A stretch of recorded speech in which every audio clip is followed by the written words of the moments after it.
사랑하는 성도 여러분, 저는 서울에서 인사를 드립니다. 아내가 그 간 이식이 아니라 또 약물로 이렇게 치료하기로 결정이 돼서 저는 바로 비행기 표를 끊었습니다. 그래서 8월 9일 월요일에 미국으로 귀국하게 되는데요. 미국도 이제는 그 입국 시에 코로나 검사 결과를 요구해서 제가 입국하기 전에 3일 이내로 이제 검사를 받아야 됩니다. 그리고 이제 이 서울에 제가 또 머무는 동안 계속 이 사회적 거리두기 단계가 4단계이기 때문에 뭐 사람들을 만나기가 쉽지가 않더라고요. 또 전화 드려서 만나자고 하는 것도 신뢰가 되고, 그래서 많은 분들을 뵙지 못하고 이제 미국으로 다시 돌아가게 됩니다. 그래도 다행인 것은 저 개인적으로 이제 저희 큰 집 형님들, 그러니까 제가 이제 저희 집이 작은 집이고 저희 형이 하나 있고 형님이 있고 큰 집에 형님 이제 세 분이 계신데 그분들을 오랫동안 연락을 못 하다가 이제 연락이 됐어요. 그래서 뭐 전화사랑으로도 인사를 드리고 다음 주 중에 이제 한번 큰 형님한테 찾아가기로 했는데 이렇게 인사를 드릴 수 있어서 얼마나 다행인지 모릅니다. 제가 이제 그 다섯 형제 중에서 물론 이제 저희 아버님 밑에는 형밖에 없지만은 큰 집 형들로 치면은 제가 막내입니다. 예, 근데 이제 뭐 안타까운 것은 그 형들, 저희 형도 포함해서 믿음 생활을 열심히 하시지 않는 것 같아요. 그런 것들이 여전히 저의 남아있는 기도 제목이다 이렇게 생각하고, 저희 아버님이 생존하실 때는 뭐 20여 년 전이지만 이렇게 명절날이면 그래도 다 형제들이 모여서 이제 예배 드리고 이렇게 식사를 하고 그랬는데, 이제 돌아가시고 나서는 뭐 제가 막내다 보니까 예배 드리고 이러는 것들이 흐지부지 되었습니다. 나이 차이도 많이 나고, 그래서 그냥 기도만 하고 있어요. 항상 저는 이제 기도하는 거는 믿음의 가문이 될 수 있도록, 그리고 이제 제가 늘 이렇게 뭐 가족들, 친지들을 위해서 기도할 때마다 예수님을 잘 섬기는 가정에 복을 주시고 또 주님께서 예수님이 증거되는 가정이 되게 해주세요. 이런 기도를 늘 했습니다. 물론 이 그 가문이 복을 받는지에 대한 것은 우리가 단시간에 이렇게 확인되는 건 아니죠. 그러나 우리가 성경의 역사, 우리가 아침마다 이스라엘의 역사를 보는데 성경의 역사를 보면 하나님을 잘 섬기는 그 왕, 그리고 가문은 하나님께서 분명히 복을 주시는 것을 우리가 볼 수가 있습니다. 오늘 말씀은 이 기도에 대한 말씀을 전해 드리려고 하는데요. 우리가 믿음 생활하는 데 있어서 이 기도가 얼마나 중요한지 그것을 다시 한번 깨닫고, 특별히 주님의 가르침 속에서 기도의 자세, 그래서 하나님께 정말 기뻐하시는, 하나님께서 기뻐하시는 그 기도는 무엇인가, 이런 것들을 주님의 가르쳐 주신 기도의 교훈을 통해서 깨닫는 시간을 가지려고 합니다. 오늘 말씀은 마태복음 6장에 있는 말씀은 예수님의 그 산상수훈 중에서 기도에 대한 교훈입니다. 예수님 당시에도 이 기도는 굉장히 중요한 신앙의 덕목이었다는 것을 오늘 말씀 속에서 깨달을 수가 있는데요. 여러분이 이제 요즘에도 보면 이스라엘의 그 근본주의 유대인들을 보면 얼마나 그들이 열심히 기도하는지 모릅니다. 특별히 이제 통곡의 벽 그런 앞에서 막 머리를 흔들면서 이렇게 기도하는 그 유대인들의 모습을 아마 보셨을 거예요. 혹은 이제 사무엘 선지자의 무덤이라든가 이런 데 관에다가 손을 올려놓고 막 이렇게 기도하는 모습. 그래서 정통 그 유대인들도 이 기도가 굉장히 중요한 신앙의 덕목이라는 것을 우리가 알 수가 있는 모습들이죠. 예수님 당시에도 그랬습니다. 그래서 예수님께서 이 기도의 가르침을 주실 때 오늘 본문 속에서 제일 먼저 언급하고 있는 말씀이 뭐냐면 외식하는 자와 같이 하지 말라라는 것이에요. 6장 5절에 있는 것처럼 여기서 외식하는 자들, 그리고 그들은 이라고 표현된 그 복수, 그것은 바로 종교 지도자들, 당시에 그러니까 이제 바리새인들이라든가 사두개인들, 그들을 중심으로 하는 제사장들을 바로 의미하는 것이죠. 그들의 기도를 예수님은 외식하는 자의 기도라고 하고 있습니다. 왜 그렇게 평가하신 걸까요?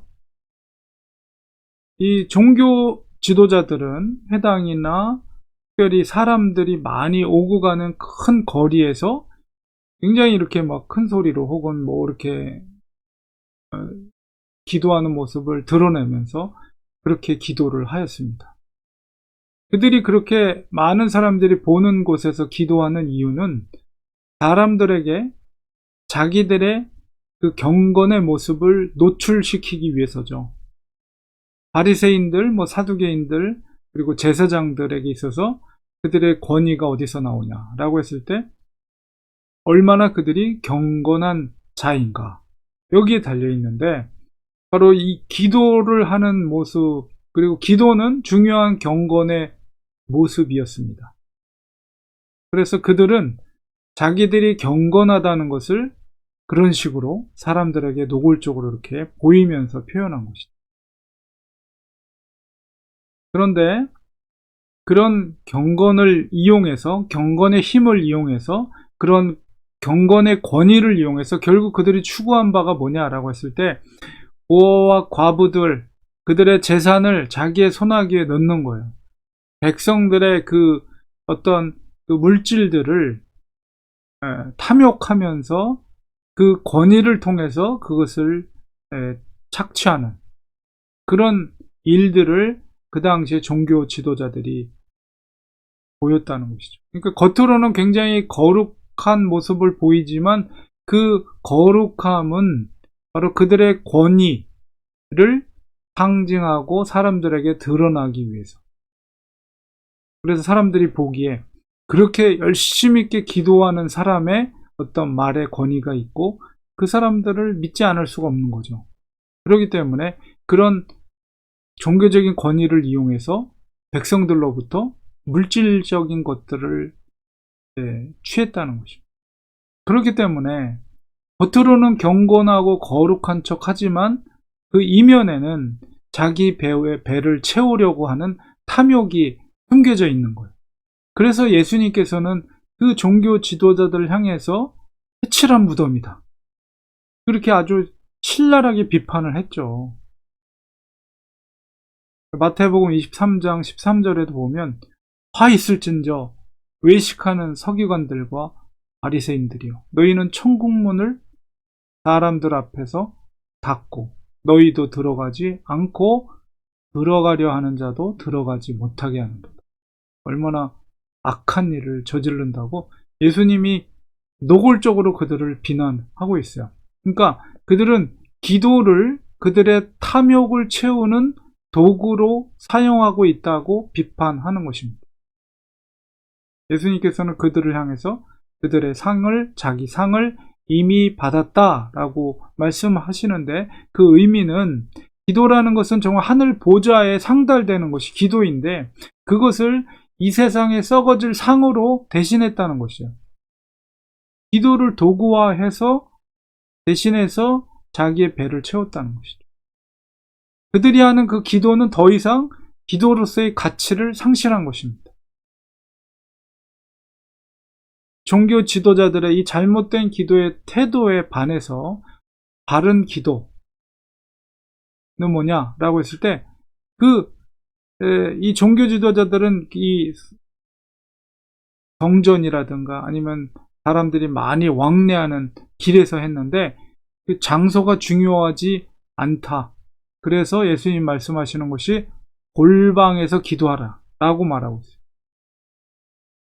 기도의 본질은 오직 하나님만을 바라보며 하나님만을 의지하여서 기도하는 것이죠. 간구하는 거예요.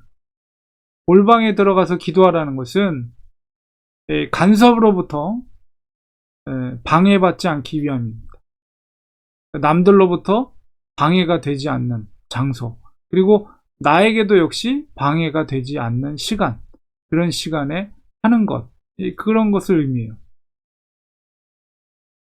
우리가 기도하는데 막 카톡이 울리고 전화가 오고 이러면 기도에 방해가 되죠. 또 우리가 중요한 일을 해야 되는 그런 처리해야 될 시간에 기도하는 것은 쉽지가 않습니다.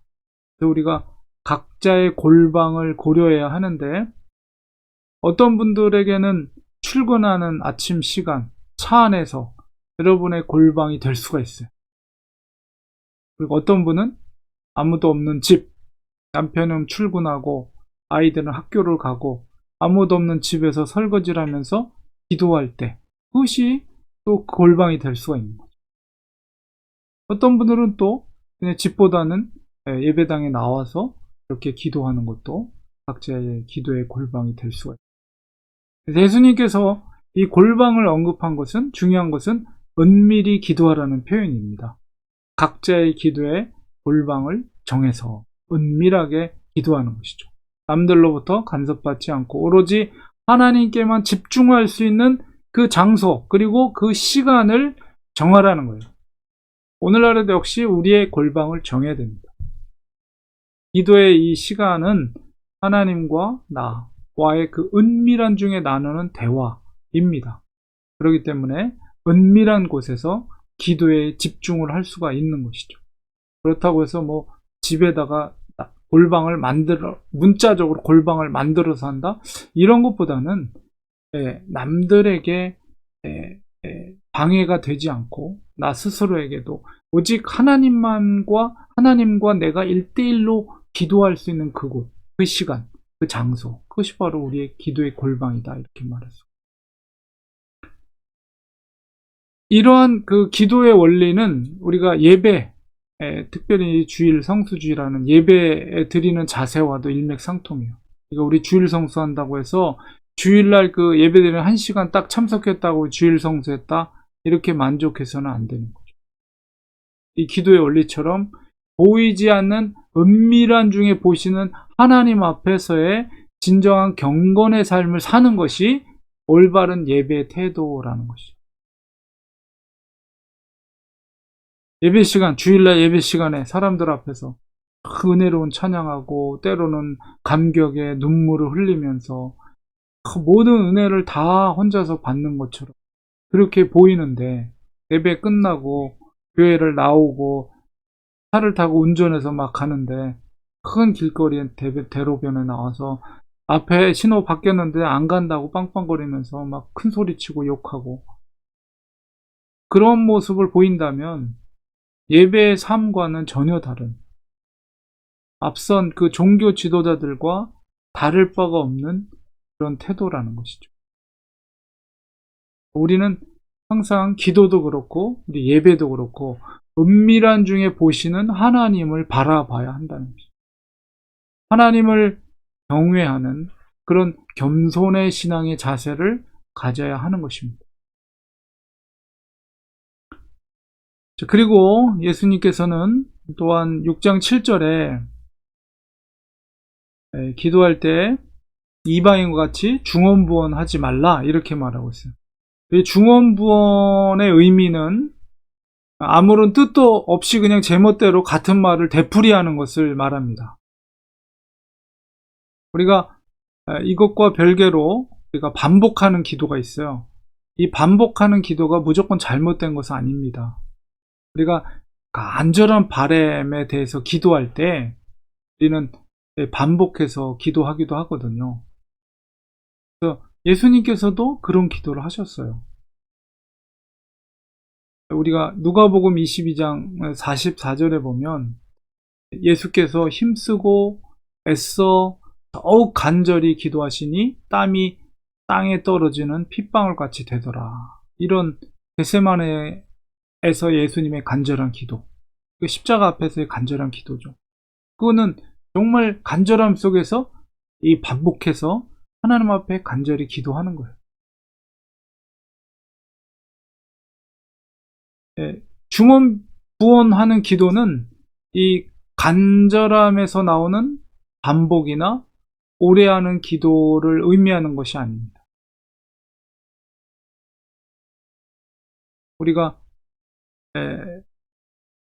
이 물론 우리가 이 기도를 정말 오래 할 수도 있어요.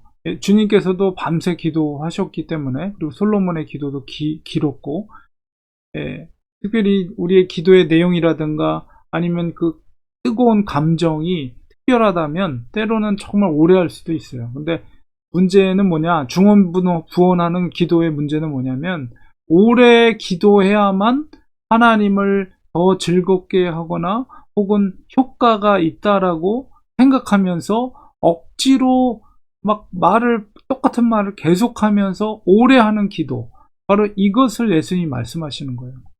근데 이런 기도는 이방인들의 기도가 그렇다, 이방인과 같이 중언부원 하지 말라 했을 때 이방인들이 그렇게 기도했어요. 이방인들은 구약시대도 그렇고 주술을 하는 것처럼 막 같은 말 계속 반복하면서 기도를 했습니다.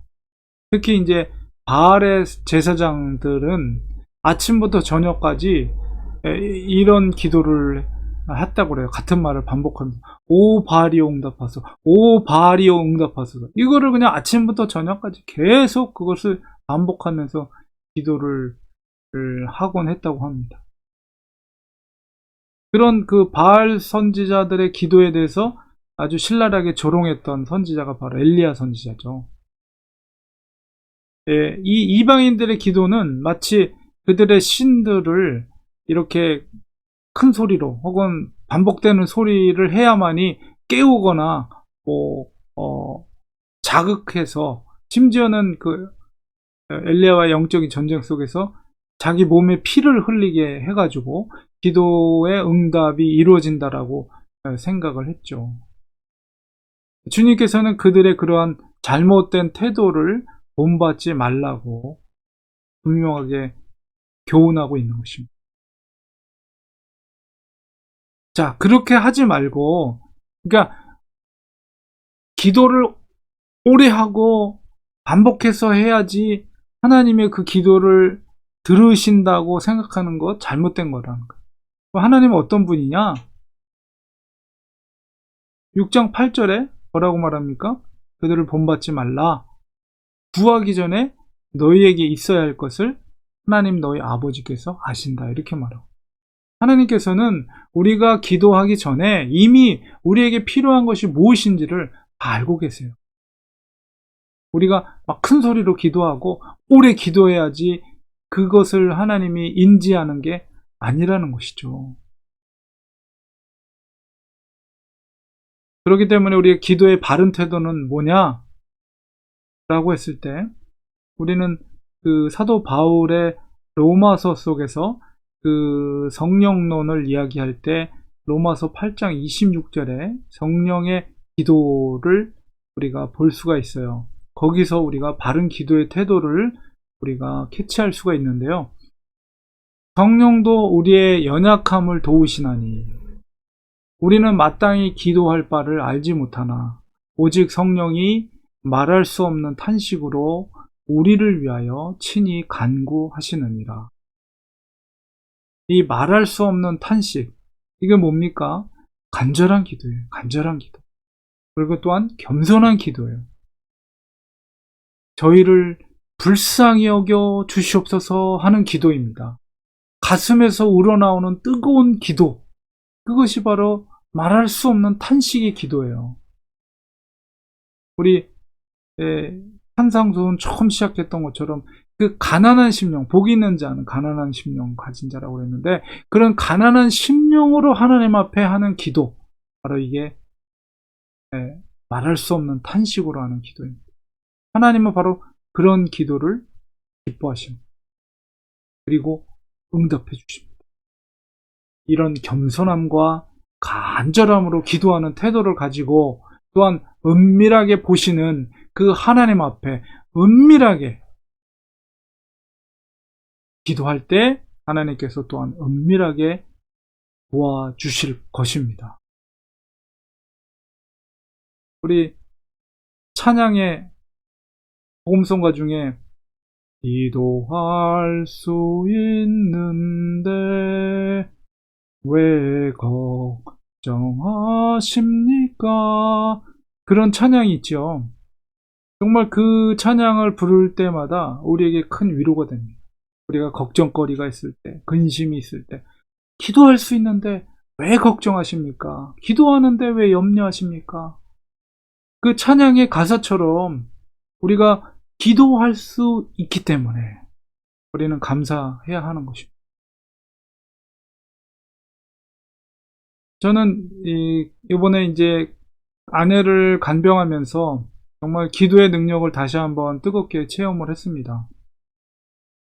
사실 처음에 LA에서 비행기를 타는데 좀 이 LAX가 공항 공사를 하는 바람에 굉장히 차가 엄청 막히더라고요. 그런 걸 계산하지 못하고 이렇게 와가지고 조금 늦게 도착을 했어요. 그래서 사실은 휠체어를 태워서 이렇게 비행기를 탔어야 되는 건데 그러지도 못하고 그냥 헐레벌떡 놓칠까봐, 비행기 놓칠까봐. 근데 사실 그때는 아내가 상태가 상당히 안 좋을 때거든요. 얼마나 미안하던지 내가 일찍 왔으면 이렇게 아내를 고생시키지 않을 텐데.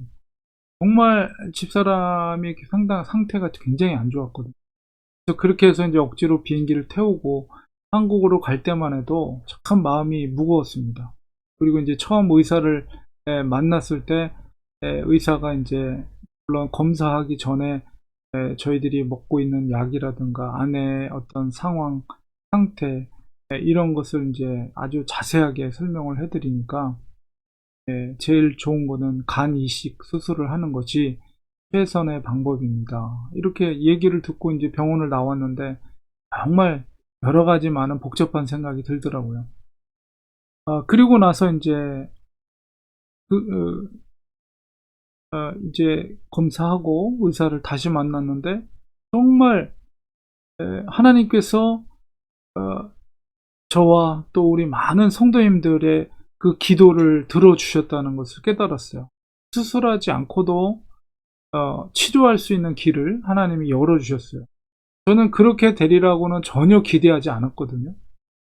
다만 이제 내가 간을 기증해서 아내 간을 기증해서 수술을 하고 수술 일정을 잡고 막 이런 생각을 하고 의사를 만났는데 의사는 전혀 수술에 대한 얘기도 안 하고 약물로 치료를 하고 지금 물론 이제 지금 상태는 간이 한 50% 정도 이렇게 워킹하고 있지만 이제 그래도 잘 치료하면 70%까지 끌어올릴 수가 있다. 이렇게 희망적인 말씀을 하시더라고요. 그래서 꾸준히 약을 잘 먹고 이제 6개월 후에 다시 검사를 해봅시다. 이런 말씀을 해주셨어요. 정말 아내랑 그 병원을 나오면서 얼마나 하나님께 감사했는지 모릅니다.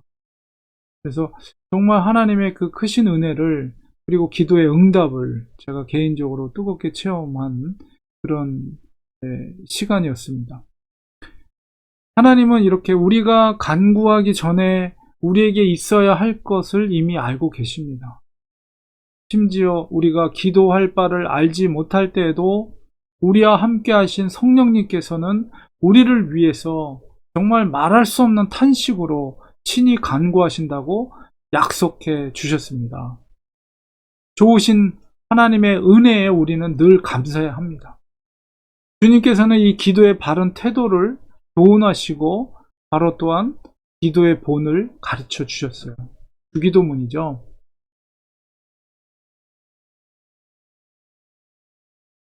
6장 9절에 보니까 너희는 이렇게 기도하라. 그 기도의 태도와 함께 기도의 내용을 우리에게 말씀하고 계십니다. 물론 제가 본문으로 잡은 부분은 주기도문 중에 전체가 아니고 앞에 부분만 제가 본문으로 잡았는데요. 우리 아버지여, 하늘에 계신 우리 아버지여, 이름이 거룩히 여김을 받으시오며 나라가 임하시오며 뜻이 하늘에서 이룬 것 같이 땅에서도 이루어지. 먼저 기도의 내용은 우리가 먼저 하나님 앞에 기도해야 될 우선순위에 있어서 바로 하나님의 영광을 위해서 기도하라는 것이죠. 9절 10절에 바로 하나님의 영광을 위한 세 가지의 간구의 내용이 있습니다. 주님께서 우리에게 가르쳐주는 기도예요. 이것이 첫째는 뭐냐면 9절 후반부에 하나님 아버지의 이름이 거룩히 여김을 받는 것을 기도하는 것입니다. 그러니까 우리가 하나님께 무엇을 구하기 전에, 우리의 것들을 구하기 전에 먼저 하나님의 존귀함을 높이는 것이에요. 이것은 바로 예배의 행위입니다. 예배, 하나님을 예배하는 거예요. 하나님은 우리의 섬김을 받기에 합당한 분이시라는 것을 우리가 먼저 고백하는 것이죠. 이것이 기도에 있어서 제일 먼저 주님이 우리에게 가르쳐 주신 거예요. 두 번째는 뭐냐면 하나님의 나라가 임하시오며 10절에 있는 거죠.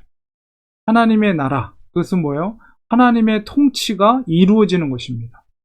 하나님의 법대로 이루어지는 나라, 그것이 하나님의 나라죠. 그것은 바로 그리스도인들의 삶을 통해서, 순종의 삶을 통해서 이루어지는 것이고, 또한 그리스도인의 공동체인 교회의 부흥을 통해서 하나님의 나라가 확장되어 가는 것이죠.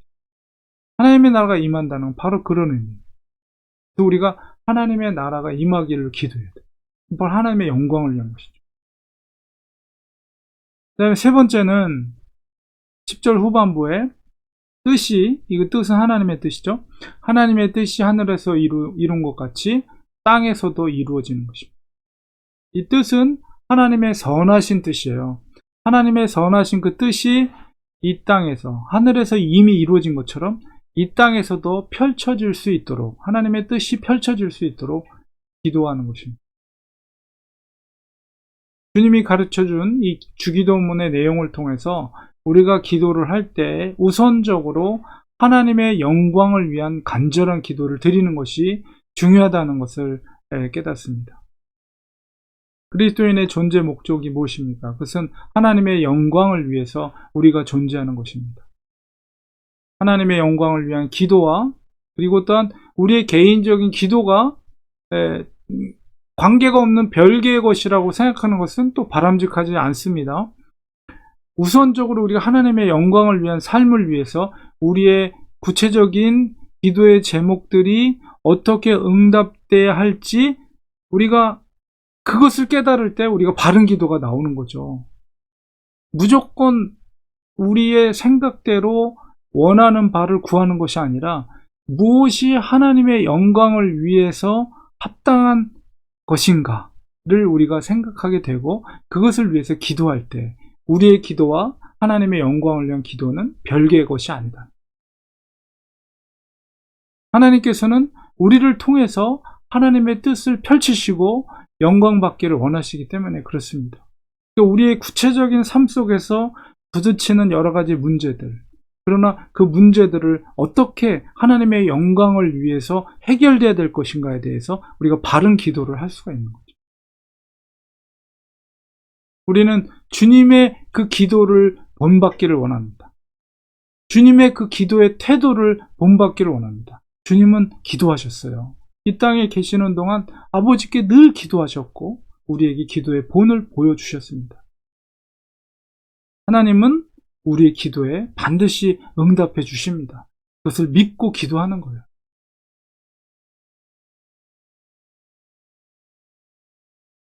결론을 맺겠습니다. 저는 이번 한국에 방문해서 이 거리두기 4단계 때문에 사람들을 이제 만나기가 쉽지 않아서 그냥 저 혼자 이렇게 고향 땅을 특별히 이렇게 돌아다녀 봤어요. 제가 고향이 인천이다 보니까 그냥 지하철 타고 제가 태어났던 곳도 가보고, 그다음에 제가 유아 세례를 받았던 교회 앞에 가서 그 교회 장로님이랑도 좀 얘기도 해보고, 그리고 이제 제가 다녔던 초등학교 혼자서 그냥 돌아다닌 거예요. 그리고 청소년기를 보냈던 그 제물포 근처, 그리고 중고등부를 다녔던 교회도 갔어요. 근데 뭐 지금은 더 큰 교회로 교회를 지었고 이전을 했지만 그 장소는 아직 남아 있더라고요. 다른 교회가 들어왔고, 그러면서 제가 살아왔던 날들을 이렇게 반추해 보면서 지금은 이제 미국이라는 곳에 머물고 있는데 저의 현재 모습을 이렇게 바라보면서 하나님 앞에 고백했던 것은 정말 나의 나된 것은 주의 은혜, 하나님의 은혜였습니다. 이런 고백을 하게 됐어요. 그리고 앞으로 나의 삶 가운데 어떤 삶이 펼쳐질지 저는 알지 못하지만 중요한 거는 정말 진짜 인생의 축복은 하나님을 사랑하고 하나님의 뜻대로 사는 것. 이것이다. 이것을 이제 제 아내 앞에서 또 얘기했어요. 복은 무슨 물질을 누리는 게 복이 아니라 하나님을 진심으로 사랑하고 하나님의 뜻대로 사는 것이다. 마지막 호흡 끝나는 그날까지. 그래서 지금까지 지켜주신 하나님의 은혜에 감사드리면서 더 충성된 목회자로 불러주셨으니 충성된 일꾼이 돼야 되겠다. 혼자 그런 마음속으로 그렇게 다짐을 해보았습니다. 결국 우리가 남는 것은 뭐냐? 그것은 주님 앞에서 충성해요. 그러면서 저희 부모님을 생각하는데 부모님은 많은 고생을 했죠. 그러나 마지막까지 목회자의 사명을 잘 완수를 하셨어요. 저도 부모님을 본받아서 마지막까지 저희 목회자로서의 사명을 잘 감당해야 되겠다라는 고백을 했습니다. 정말 곰곰이 생각해 보니까 제가 어린 시절부터 중고등학교 때부터 뭐 대학교 때까지 계속 제가 늘 기도했던 기도의 제목들, 하나님 앞에 기도했던 그 많은 기도의 제목들이 그 얼마나 많이 이루어졌는가를 다 제가 깨닫게 되었어요. 그래서 우리가 기도할 수 있다는 거, 제가 잊고 있었던 것조차도 하나님이 응답하셨고 실현시켜 주신 것을 제가 깨달으면서 정말 우리가 기도할 수 있다는 건 하나님의 축복이다 라는 것을 다시 한번 고백하게 되었습니다. 심지어는 그런 생각도 들더라고요. 제가 죽더라도 내가 뿌려놓은 기도의 씨앗들은 내가 죽음 위에도 응답되겠구나, 그런 기대도 하게 되었습니다. 기도는 축복입니다. 기도할 수 있다는 것, 얼마나 그 귀한 축복인지 모릅니다. 이게 자녀의 권세거든요. 기도할 수 있는데 왜 걱정하십니까? 그 찬양 가사처럼 주님께서 우리에게 가르쳐 주신 이 기도의 모범은, 이 본을 따라서 우리는 겸손하게 그리고 간절함으로 우리가 기도할 때 하나님께서 반드시 우리의 기도를 응답해 줄 줄 믿습니다. 우리의 자손들을 위해서 우리가 기도해야 됩니다. 우리가 자녀들에게 물질을 물려주기보다 믿음을 물려주시기 바랍니다. 기도하는 법을 물려주시기 바랍니다. 자녀들을 위한 최고의 축복은 하나님을 알게 하고 하나님께 기도하게 하는 것입니다. 우리 렌츠 한인교회 성도님들은 모두 이 기도의 용사가 되셔서 수많은 응답을 받으시는 그 은혜를 누리시고 또 자녀들에게도 그 믿음의 유산들을 물려주고 정말 기도하는 자녀들, 얼마나 복됩니까? 바로 그런 믿음의 유산들을 물려주셔서 우리 기도하는 교회, 기도하는 성도, 기도하는 가정이 되는 그래서 하나님의 놀라운 응답과 은혜를 누리시는 그런 성도님들 되시길 간절히 축원합니다. 기도하겠습니다. 하나님 아버지, 우리가 하나님의 자녀의 권세로서 기도할 수 있다는 것은 놀라운 축복입니다. 우리가 기도의 골방에서 하나님을 정말 은밀히 보시는 하나님 앞에 간절하고 겸손한 마음으로 하나님 앞에 기도할 때 하나님은 우리의 기도를 들어주실 줄 믿습니다. 기도할 수 있는데 무엇을 걱정하고 있습니까? 기도하는 우리들 되게 해주셔서 기도의 응답을 통해서 하나님의 축복을 누릴 수 있는 모든 성도들 되게 하여 주시옵소서. 예수님의 이름으로 기도드리옵나이다. 아멘.